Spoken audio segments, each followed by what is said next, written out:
So today is a great day. The back panel has arrived today. Still haven't got a MIG welder yet, but it is very early in the morning. So I've just come out to the car.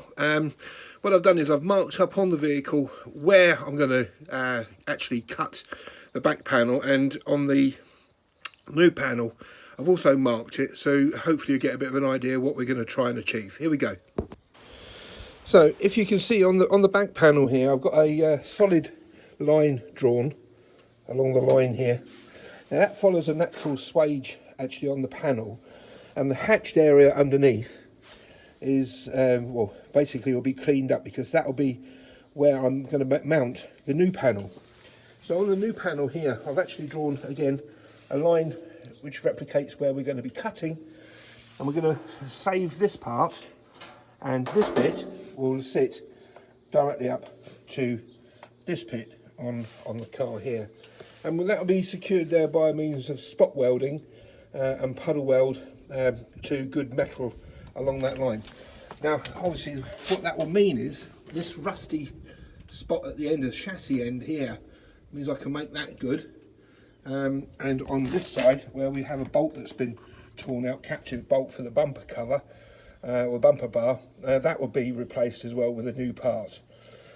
As we said before, all of the top piece up here, all the lines and bits and pieces, that won't be affected, so the boot struts will still be as it should be. Okay, so I've started cutting the back panel down to the size that it's near where it's going to want to be. So let me show you that. So some essential things that you're going to need: a pair of gloves, working gloves, a pair of goggles. There's going to be a lot of sparks. Your grinder, this one's got a 4.5 inch diamond cutting disc on it.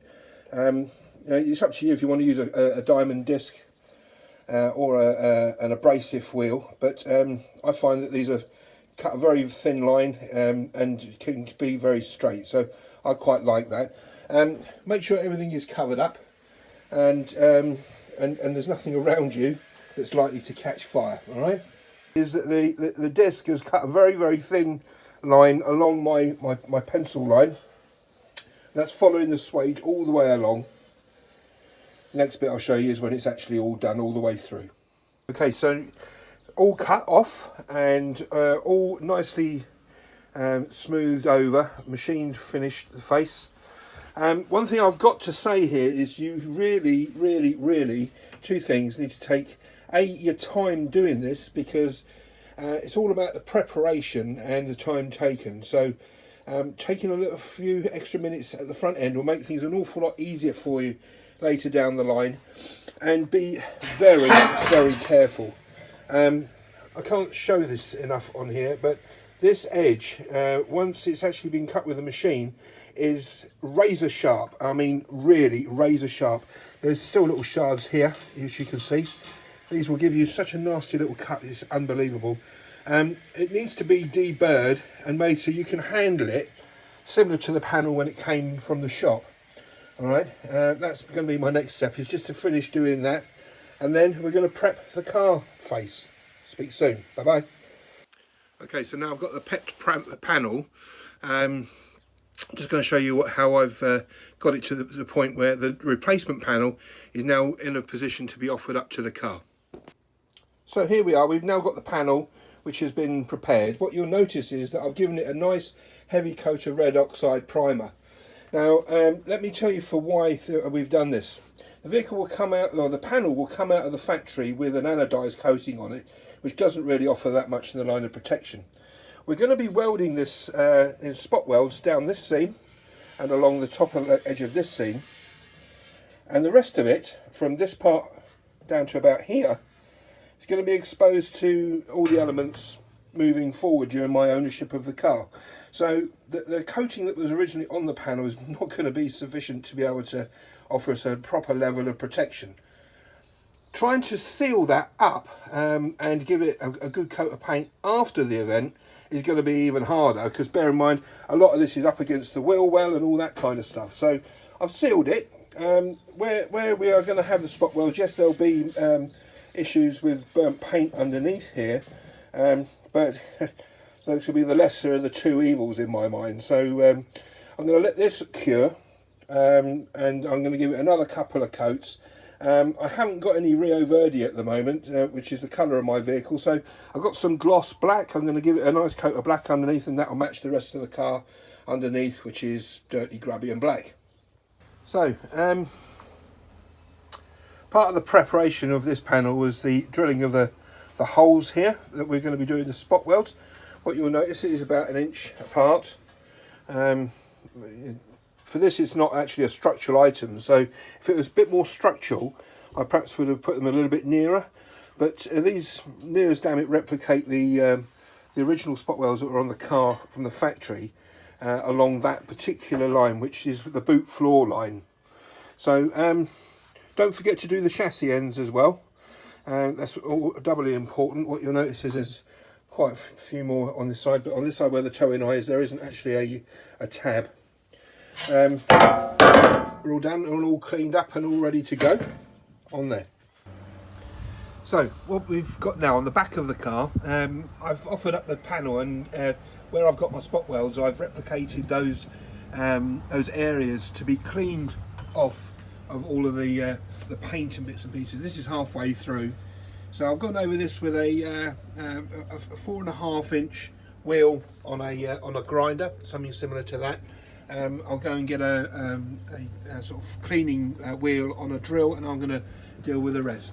What I have found is there's never was a tag on the end of here, but we've got good metal behind here and good metal behind here. This is all quite solid stuff, so when the MIG welder arrives, I'll just tidy this little bit up, stitch that back together again, and then we've got something good to weld to on the end of the chassis, on 3 points on that side, and on the chassis end on that side, which is obviously was still okay. Now while I've been here, what I have done is I've got underneath and given that a good scrape, and the next thing will be clean up underneath at the back end of the wheel well, because I won't be able to do this when the panel's back on. That's going to be right up tight up against the back panel here. So if I can get all this treated with some rust eater and neutralizer, that should help give a little bit of longevity to part of the boot floor, which I won't be replacing. Okay, speak soon. So back panel's all ready, it's all drilled, and I've tidied up the boot floor, at least the part that's actually hidden by the back panel. That's had a coat of primer, and I've given it some black gloss just to try and give it a little bit of protection. Later, when we get the vehicle onto a hoist and I can get up there with some spray under seal, then that will seal all that lot off. But let me show you what I've done, because I've secured the back panel in place with a couple of bolts, so at least I can check for fitness, check the fitness of it, and when I make sure that the bumper all lines up as well. So here we go. So we've got a couple of bolts that have actually just gone through the back panel here. I've got one in there and one in the middle and one on the other side. So the panel's actually up and in. What you'll see is now we've got all the bumper fittings in place, and we should be able to hang the rear bumper on there. And if that is the case, if that fits, we're good to go. So started on the boot floor, kind of cut out the big rusty holes that are in it. And what I've done is I've used the grinder to cut some straight lines. Give me something nice to work to. And then from the underside, you won't be seeing all flaggy old metal hanging down like on this side here. So we're tidying these bits up in a moment as well, getting them ready for a metal patch to put in there. Now, if in the ideal world, what I probably would have done would have cut the boot floor out completely. I am told that they're quite rare, because this happens to them all.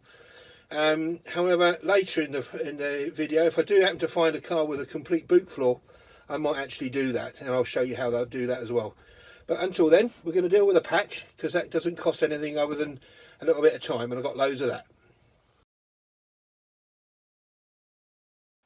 Okay, so what you can see from the video is that we've pretty much got everything ready as far as the floor pan is concerned and the back panel, and I'm reliably informed that the MIG welder is going to be arriving in the next day or so, so I'll be able to take you down the avenue of actually putting it all back together and making it all a solid car, and then we'll start moving on to the axles. Speak soon. Bye bye. So I hope you guys are enjoying the videos. What I have found, and this is all new to me, so I'm sorry about camera angles and all that kind of stuff and lighting. I'm trying to learn, and it's a little bit difficult trying to do things as I go along, and trying to remember that maybe that's a good thing to take a video of. But if you like what you see, please subscribe. And when you do subscribe, what you'll see is a little bell icon. Now, if you press on the bell icon, you'll get a notification every time I do a new video. My email address here is r.bolam, that's Bravo Oscar Lima Alpha Mike at iCloud.com. If you've got something specific you want me to try and answer or look at for you or do or show on my car, feel free to email me. I don't intend this thing to be on the road very soon, and you know, it's nice to know that there's somebody else out there appreciating what I'm doing. I'm getting some great feedback from you guys from various sites, and I really do welcome it. But in time of lockdown, it's my only point of contact with the great outside, and I'm really enjoying it. So remember, if you're going to subscribe, please press the bell icon, so you get a notification when the new one comes out, and I'm going to try and do one about every week. All right. Look forward to speaking to you guys soon. Bye bye.